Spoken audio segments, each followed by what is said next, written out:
Hello, welcome. My name is Michael Maz. I'm here to talk to our QuickBooks service providers about accelerating market growth and unlocking opportunities.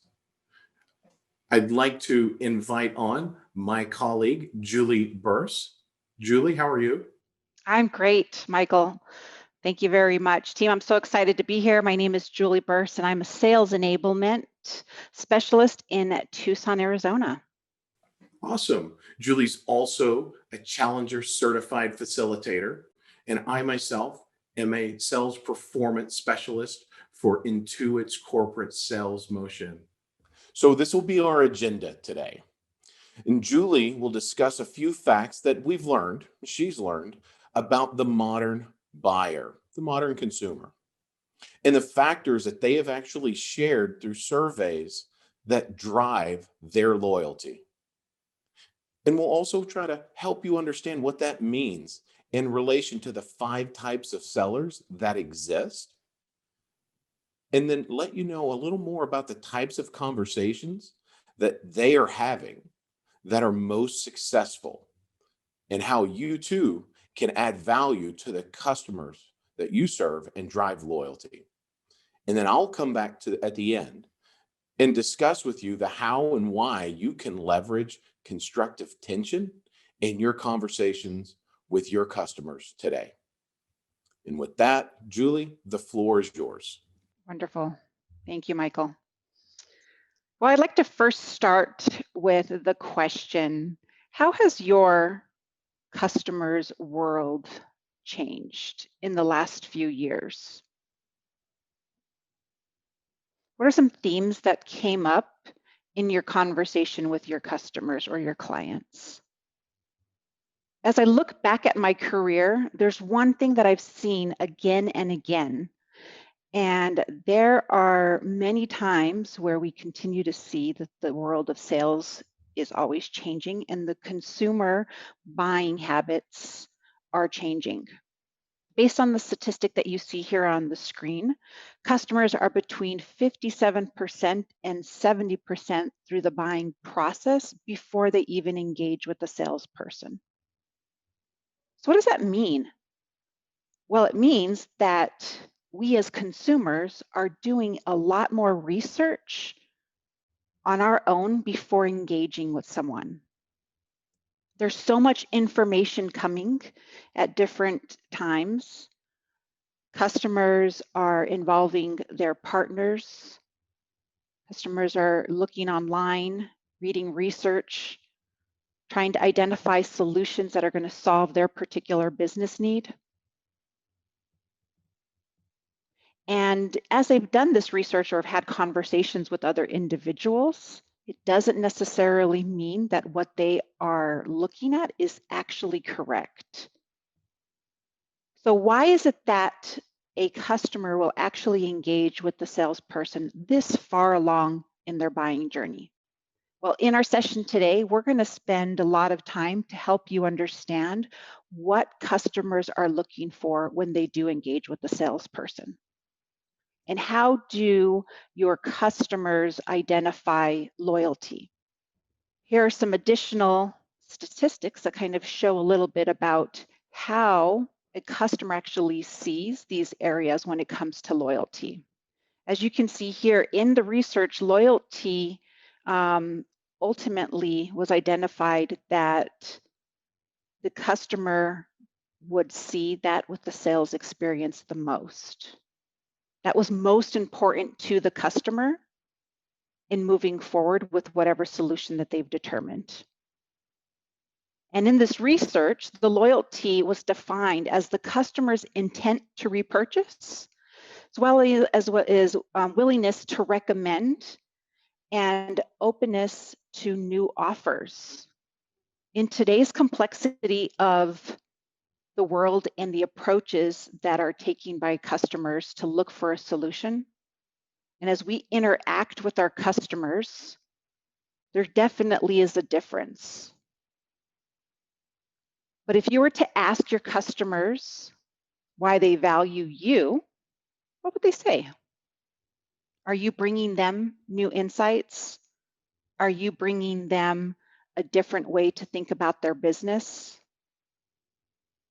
So as we get into the next area here shortly, I want to help you understand 5 different types of profiles of the different sellers that were actually researched. And as I go through here, what I'd like for you to be thinking about is which profile is most like you? Which one do you closely align with? So let's look at the first one. The first one is the challenger. The challengers get a deep understanding of the customer's business and use that in understanding to push the customer's thinking and teach them something new about how their company can compete more effectively. And they're not afraid to share their viewpoints at all. The next area you see here is the problem solver. Problem solver is highly reliable and very detailed. Well, every area and component matters, so they stay focused on solving the customer's problems. And here they also tend to really focus very heavily on the post-sales follow-up.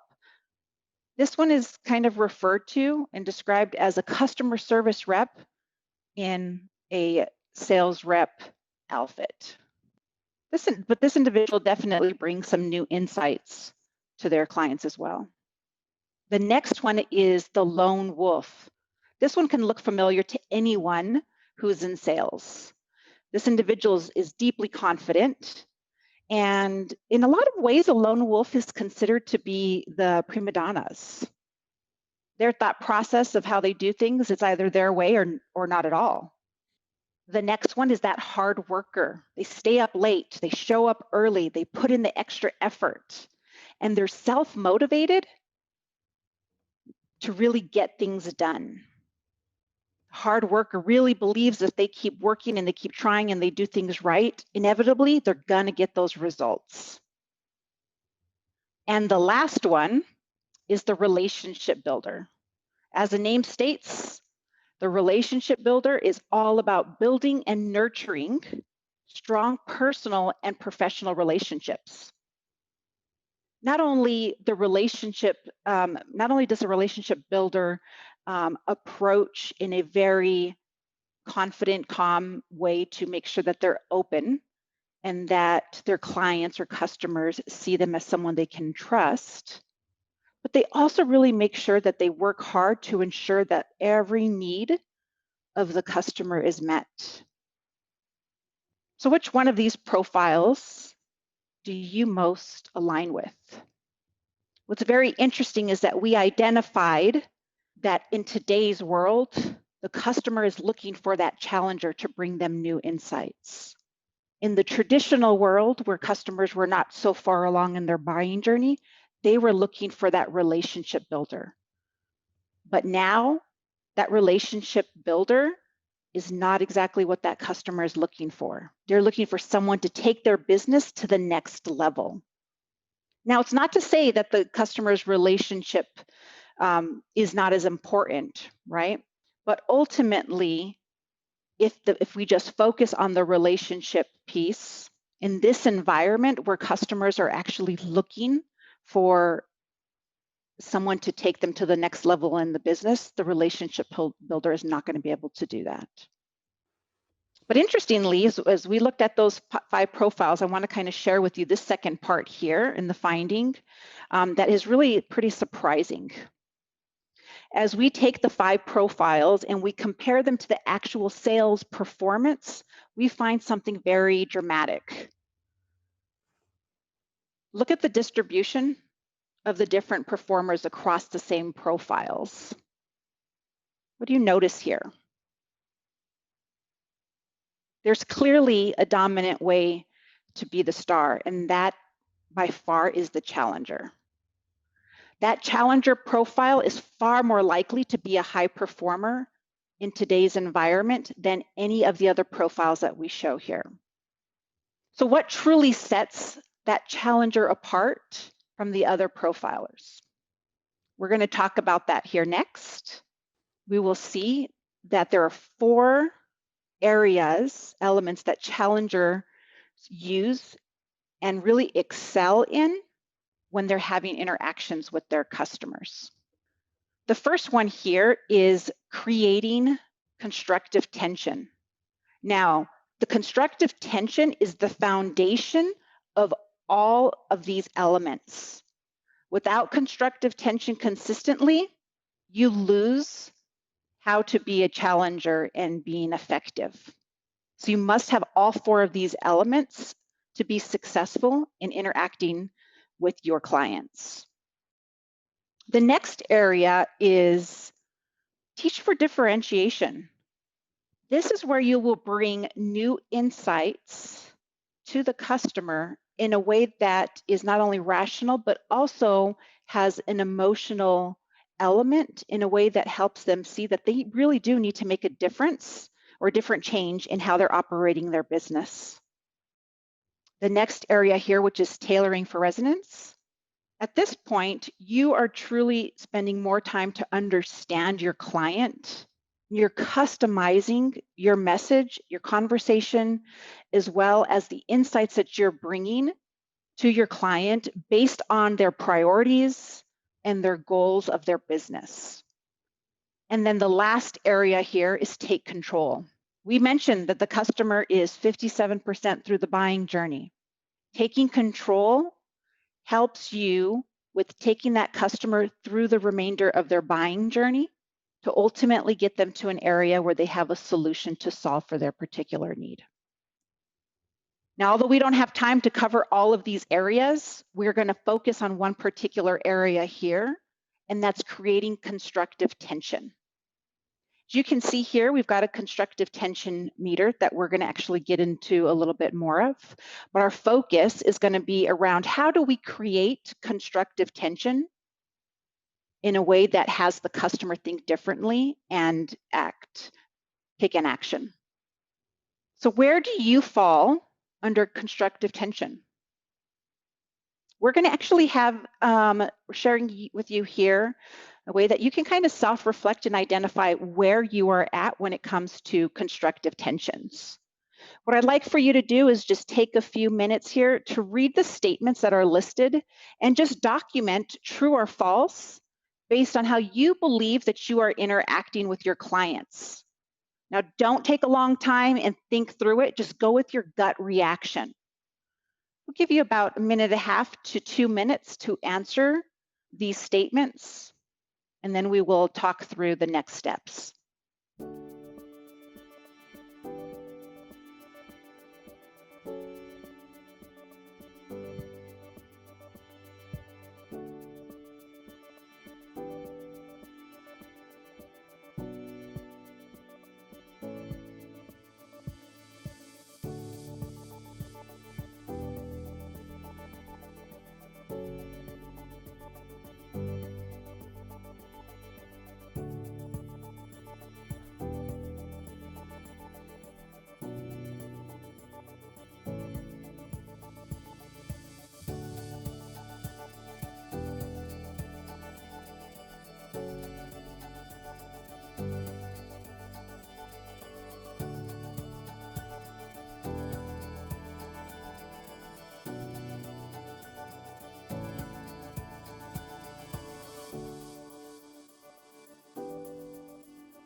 Give you about 15 more seconds to answer and complete your self-reflection.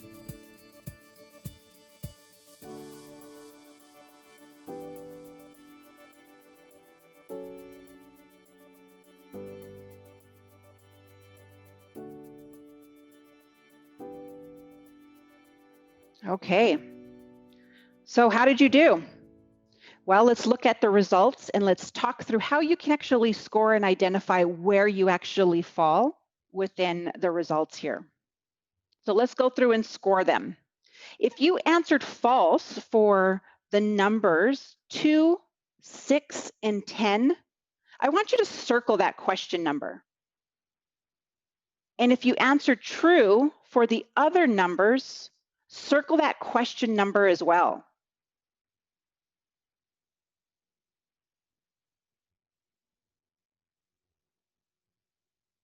Once you've completed that, you want to count how many question numbers you've circled.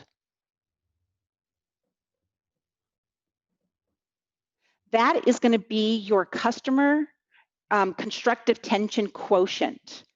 So if you've circled 10, you're definitely no stranger to constructive tension. This is something that you just do already. You may be natural at it, you may have worked to get to that point, but you are actually in a really, really good spot. If you're an 8 or 9, you're super close. There are only a couple of things that we need to do to modify it. 6 and 7, you've got that foundational knowledge and that foundational approach on how to create constructive tension. This session is definitely going to help you out in how to increase your constructive tension. And then 5, this is like most sales professionals, very common to where individuals are. And then here you see 0 through 4. It's definitely, you may find yourself as being more of that relationship builder. So it's definitely going to be a different approach for you. But the great news is that challengers are not just born. It's something that you can work out and build your skills around. And that is what we're going to focus on today. And what are some of those things that you can do strategically to become more of a challenger and create constructive tension with your clients? And how are we going to do that? Well, we're actually going to focus on powerful questions. And Michael Moss is actually going to take it from here to talk about powerful questions and how we would do that in order to create more constructive tension. Thank you, Julie. Thank you so much. And I am so excited to be back. One of the things to keep in mind is that the behaviors that Julie shared with us is not something you do sequentially. The top performers that we shared, the most successful salespeople in the common sales in the modern sales environment, they do not create tension and then teach and then tailor and then take control. No, they do all of those things while maintaining a very healthy level of constructive tension. And I'll talk more about exactly what that means, because a lot of times when we hear that word tension, it makes us tense. And it's not something that's negative. So we'll go into exactly what that productive force is. But the reason challengers, sellers were found to be the most frequent high performers is their ability to do those 4 things well: teach, tailor, and take control, all while creating and developing and managing the constructive tension, pardon me, for the customer. Now, constructive tension is a productive force which compels customer action. Now, again, I know that it's not something we're usually looking to create as sales professionals, QSPs. We may be trying to prevent tension and relieve that tension to make things easier for our customers. We think it might be detrimental. And a lot of that is because the majority of sellers that you know or that you may be tend to be relationship builders. And they want to keep things calmer and more passive, and they want to ease that. But the thing is, without this productive force, things for your customers will always stay the same. Their status quo will maintain. But when the most successful salespeople, challengers, build constructive tension, what they're doing is they're retaining a curious posture so that it ensures that they're not being aggressive with the customer. Okay. That helps them to create an impetus for change. If we stay passive, things remain the same. Deals do not move forward. And if we move too far and we're aggressive with our customers, they might get angry. And that's not productive for anyone. So where we want to be able to land on that meter is somewhere just slightly beyond the middle. We want to be more assertive. Now, how do you believe constructive tension looks for your clients and their circumstances? Now, as a QuickBooks solution or service provider, pardon me, what are some of the ways you might build tension? A good idea is to be sure you truly understand your customer's business, industry, and the market that they work in. It's also vital to use strategic silence. Let your customer stew when you are talking with them, stew on the questions. And with that, it's important to ask questions, but not just any questions. I want you to use powerful questions. This is one of the primary tools that challengers use to create constructive tension and get beyond a customer's actions and behaviors to what's actually driving their decisions. Albert Einstein said, if I have 1 hour to solve a problem in my life and it depended on it, on a solution, I would spend the first 55 minutes determining the proper question to ask, and then I could solve the problem in less than 5 minutes. See, Albert knew a powerful question has the power to transform your business, your perspective, change your life, upend the world or how we understand the universe. When he was a young boy, he asked himself, what if I could ride a beam of light across the universe? See, he asked himself this question when he was a young man or young boy, and it was so genuinely profound on his life that it stayed with him until he was a much older man. And it became the foundation. It's the origin of what we know today as the theory of relativity and how we understand the universe at a grand scale. And that's the purpose of powerful questions, is to evoke and provoke new thoughts or ideas from your customers so you can explore them together, things that were previously unfamiliar or maybe a topic that was they were unaware of. Creating constructive tension is something that you create not between yourself as the service provider and the seller, but between your customer and their status quo, the challenge that they just do not see before them. And to do this, as sellers, we must dig beyond the typical lines of questioning, those questions that are solely based on observable actions and behaviors and the customer's outcomes. So think of this as more of an exploration. And you're exploring the evidence that supports your customer's logic. Now, if your customer's logic sound, what have you gathered? Valuable information from them because you're pushing them to reveal their thinking through your powerful questions. But consider the opposite. What if their logic is flawed? You now have a tool to help challenge their assumptions and beliefs and poke holes in their status quo, prompting them to take action. Now, how we ask questions, how do we do it? How do we ask questions that shine a light on our customers' premises, the beliefs that they're holding on to?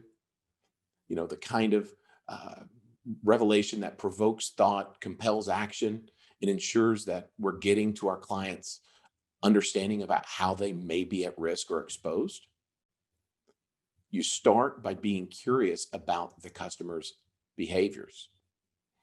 So think of this exploration as though you're exploring an iceberg. Have you ever thought to yourself, how much of an iceberg do we actually see floating in the sea? Have you ever wondered to yourself why we only see the very top of the iceberg? Has anybody ever actually seen an iceberg?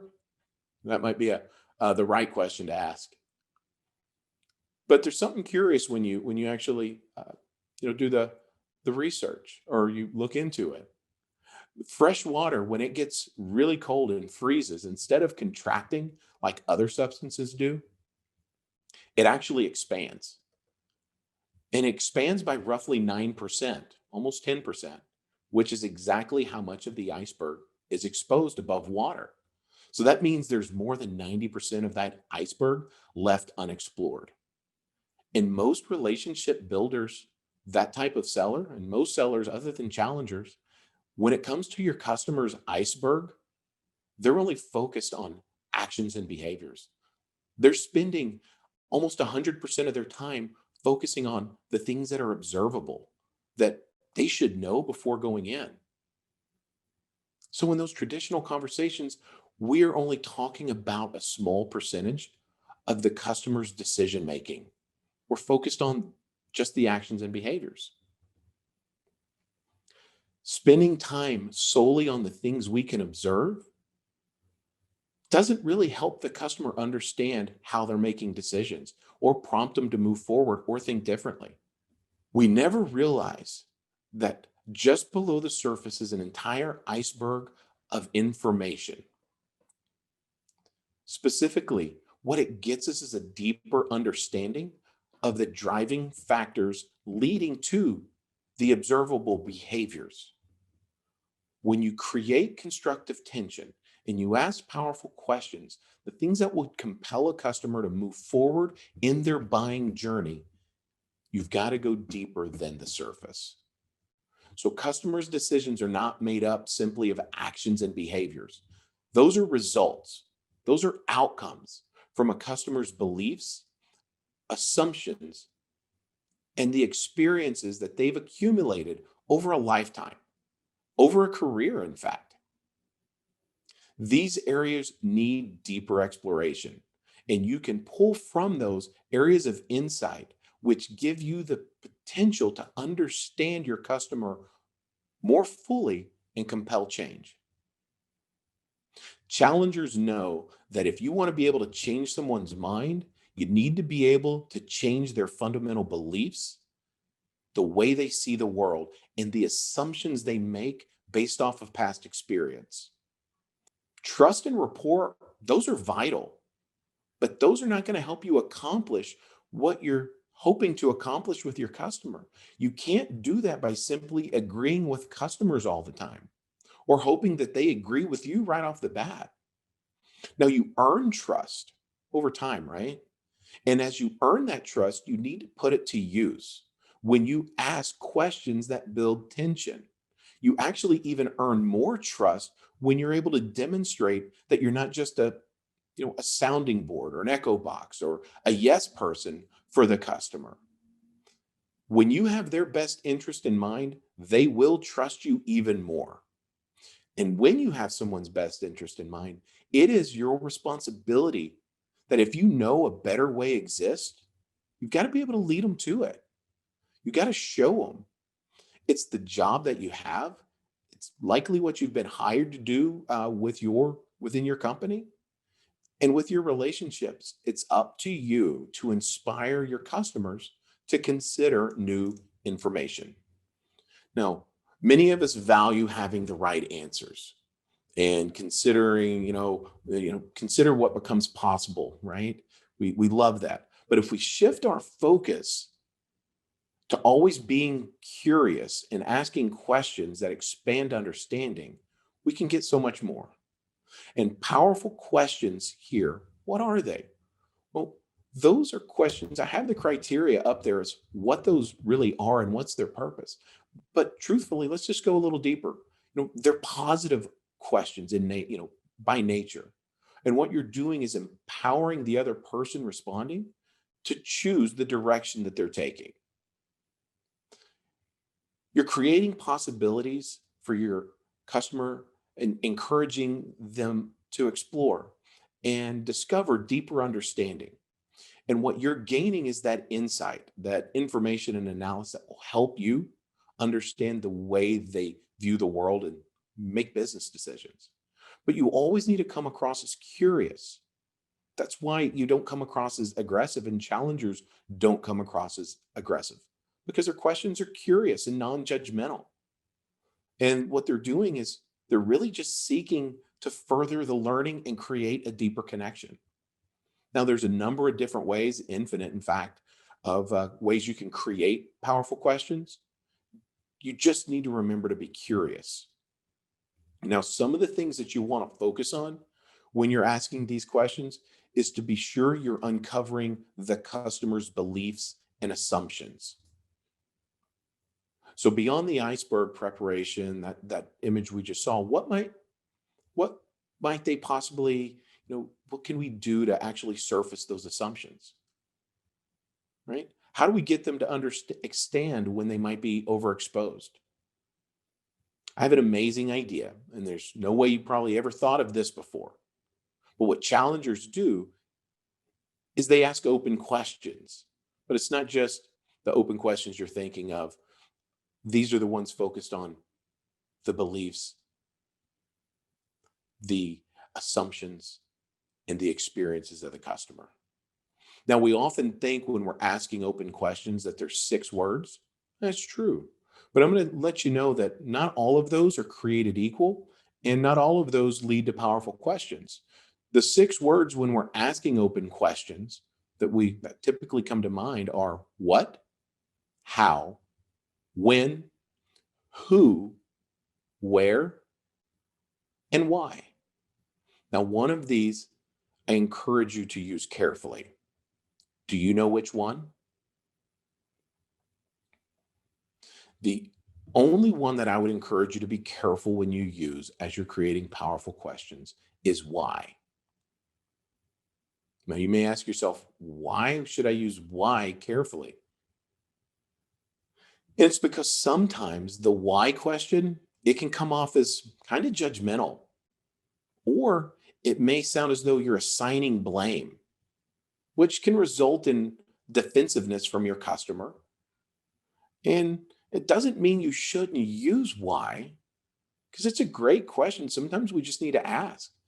But there's really just a couple of ways to use why that I would recommend. And that's what I recommend to the consultants that I work with in the corporate sales for Intuit. The first is when you consciously and deliberately want to use that word to create tension. And in that case, you've already thought through the question you're going to ask, and you know exactly when and why you want to use it. The second is when why, that question you're asking with why, is not directed at the person, but at the first part of the question. So it's less about blame and more about curiosity.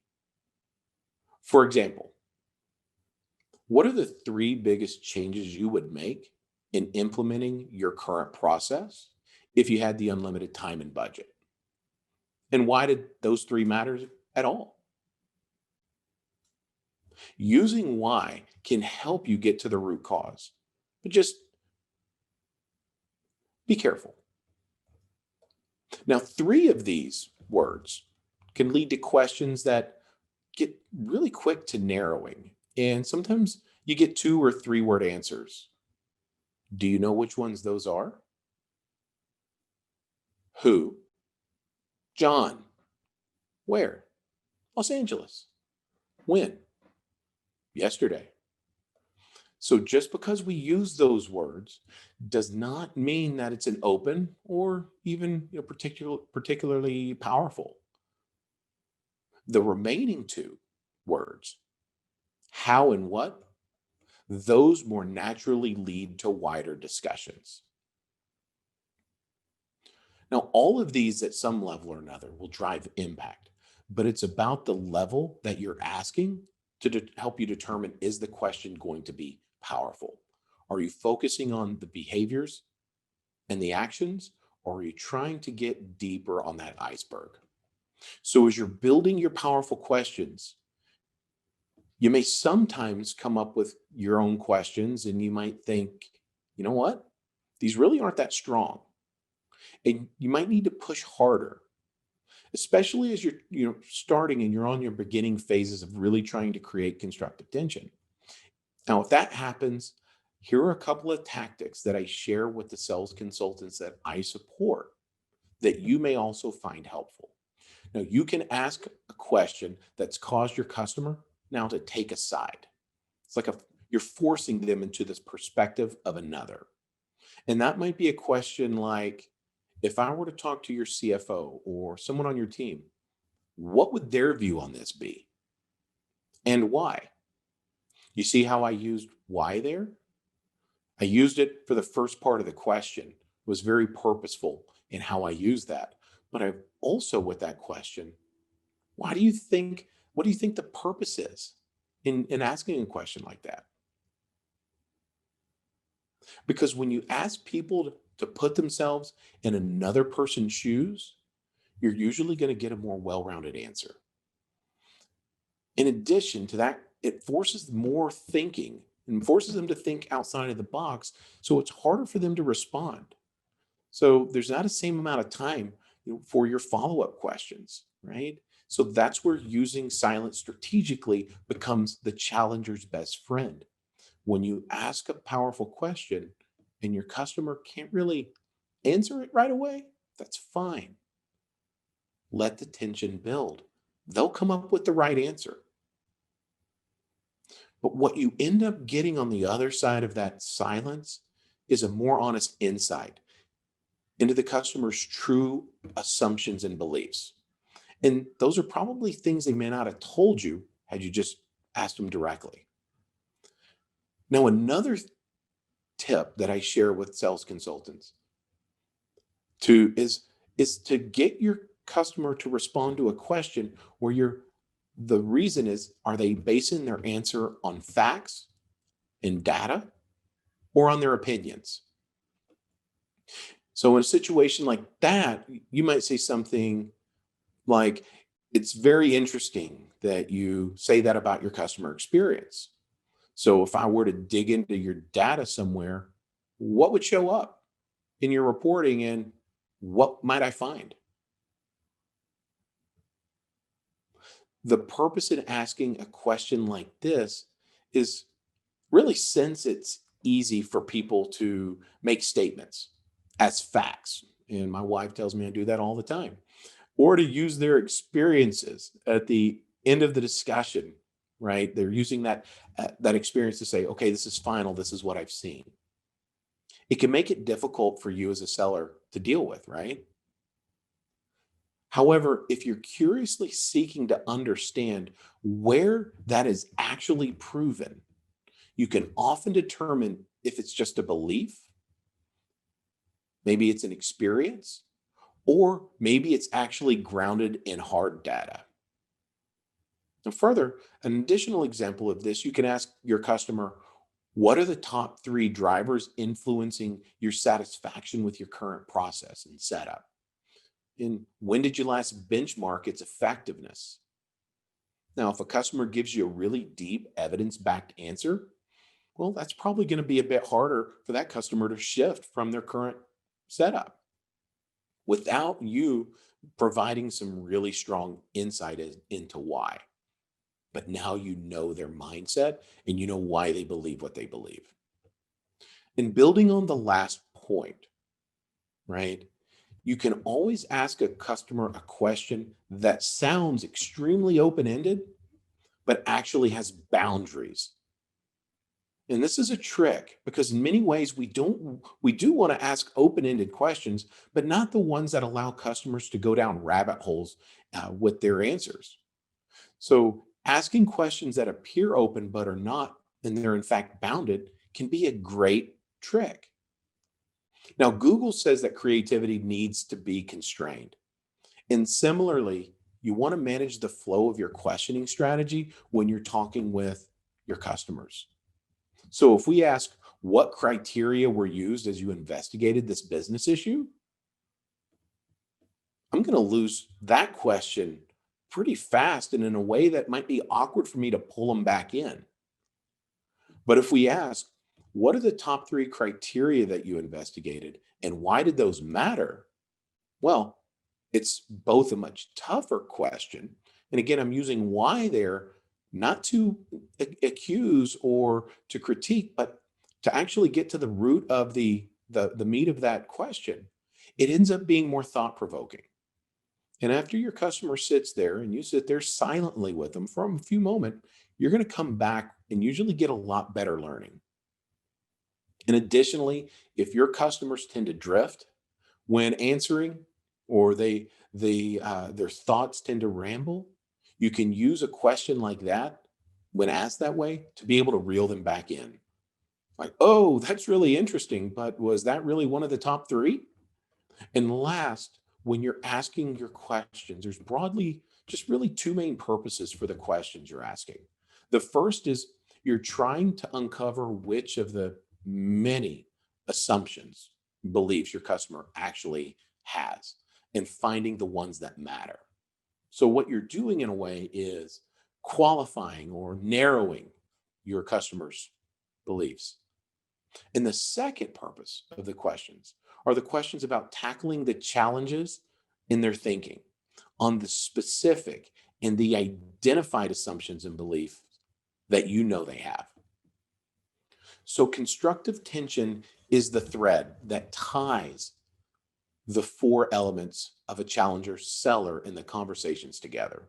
It's a key differentiator in the challenger sales experience. Now, it's only natural for you to try to avoid uncomfortable situations. We all do them. However, instead of trying to relieve and avoid tension in a commercial selling conversation, we actually need to be creating constructive tension. And that is the productive force that compels your customers to an action. And this is likely a shift for many of us. But what makes challengers different? And to be clear, it's the goal is that they do this with the intent of still partnering with their customers. They're just doing it in a different way. Now, ultimately, the power in a powerful question is determined by the receiver. It's defined by the level of tension we can create, right? Now, some of you, based on your constructive tension quotient, may be a bit more comfortable with tension than others or your customers. So if you're less comfortable, for example, on a scale of 1 to 10, and a 10 being very comfortable with tension and 1 being not so comfortable, maybe you find yourself at a 6 while your client's at a 9. You might feel discomfort before the customer does. And if you are maybe a 9 and your client is a 3 on that same scale, well, they're going to feel the heat way before you do. So, whose tension are you managing? Who determines the right level of constructive tension? If you said the customer, then you're right. It's important to always keep your focus on your clients and manage where they are in your conversation versus how you feel. And ensure that when you're asking your questions and you're creating this productive force, this constructive tension, make sure that the tension is always about the customer's status quo, not about the customer personally or between you and the customer, but between the customer and how they feel about status quo. Challengers also teach by delivering a commercial insight in a rationally and emotionally compelling way. And that's through a two-way dialogue with the customers.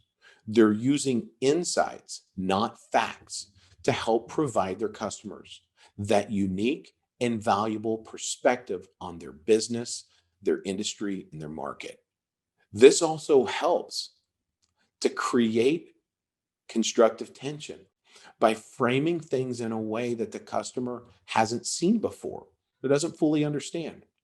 And this results with the customer becoming more informed or smarter because the challenger seller ends up becoming differentiated.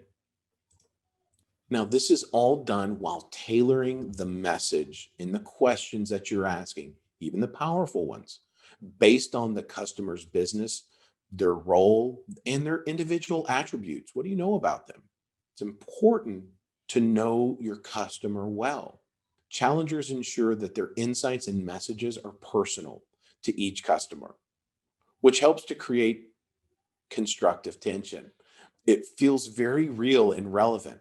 It's almost as though the customer might say, do you have a work here? Have you ever worked here before? Or wow, do you have a webcam? Are you sneaking in on our business? Because it's so personal for them. And this is also about finding the right people in the organization or the business or the customers that you're selling to who can help champion and gain consensus among the buying group. And throughout All of the selling conversations that you have with a customer, all of the interactions, challengers are always taking control by respectfully and empathetically guiding a customer through a buying process to a recommended action. They're always discussing alternatives, helping to navigate potential landmines or pitfalls, and reinforcing the value of making a change. I want to say thank you for your time today. Thank you so much for allowing myself and for my colleague, who I'd like to invite back on right now, to share this information with you. And I hope the approach helps you match up to the changing environment that you have to be experiencing with customers. Julie, would you Yes. like to add anything in closing? Absolutely, Michael. Team, thank you very much for attending today. We hope that you found a lot of different strategies. I think it's really, really important to call out that this is all about being customer focused, right? And it's customer backed. And it's not about just selling to a customer, but it's really understanding your customer and what drives them to make the decisions that they are. So thanks again for having us. And Maz, I'll go ahead and give it back right back to you to close it up. Okay, thank you. Okay, so that completes our presentation. And on behalf of myself, Julie, we want to thank you so much for tuning in. If you have additional questions and you want to continue your learning, I would encourage you to check out the Challenger website. There's books available as well that they have about the study for the modern consumer. They have the Challenger seller, the Challenger sales, the Challenger customer. I would really love for you to reach out to me directly. If you have any questions, you can do so on LinkedIn. I'm happy to help. I hope you have a great rest of your week and enjoy the remainder of QuickBooks Connect 2020.